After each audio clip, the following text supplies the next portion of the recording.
Ahojte priatelia, ďakujem vám za včerajšie reakcie na moje predošlé video. Strašne sa teším z toho, že mi fandíte, že budem onedlho mať syna.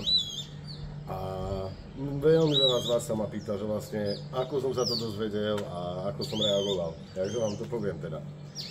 V prvom rade je podstatné si vysvetliť, že ja už mám 38 rokov, ja už som bol v tom, že vlastne dieťa nie je mojou budúcnosťou, takže som bol v živote zmierený s hodnotami bez potomkov.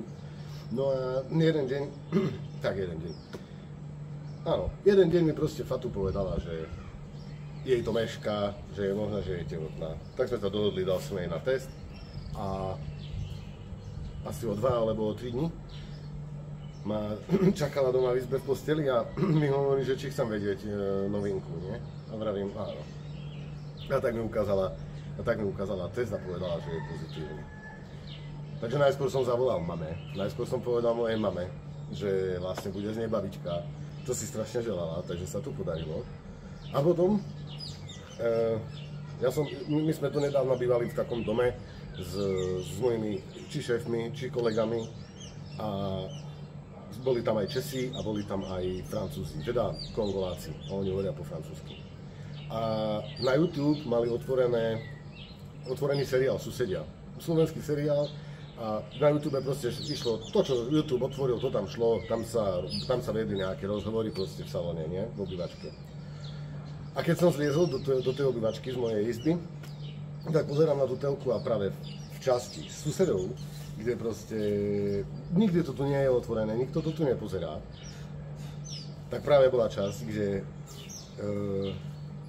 sa hádala tá Ildigo so svojím manželom na tom, že jej dcera je tehotná s chlapom z Konga a čo budú robiť a ako si počnú, čo budú ďalej s dieťaťom robiť, nie? A práve tak držala test tehotenský.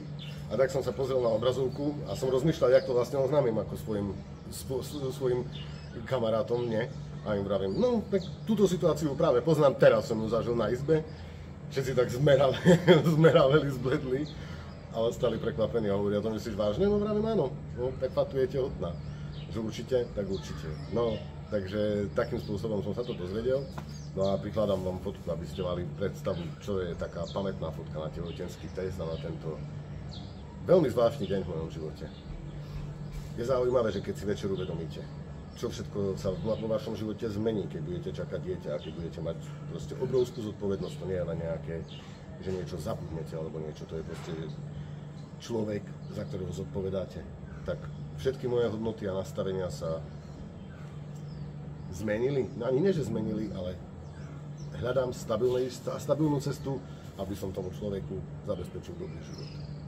Dúfam, že mi v tom fandíte a dúfam, že sa tešíte na Kongo Slováka.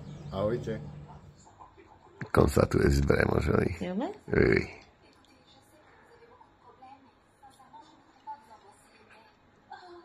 Bisous, bisous, bisous.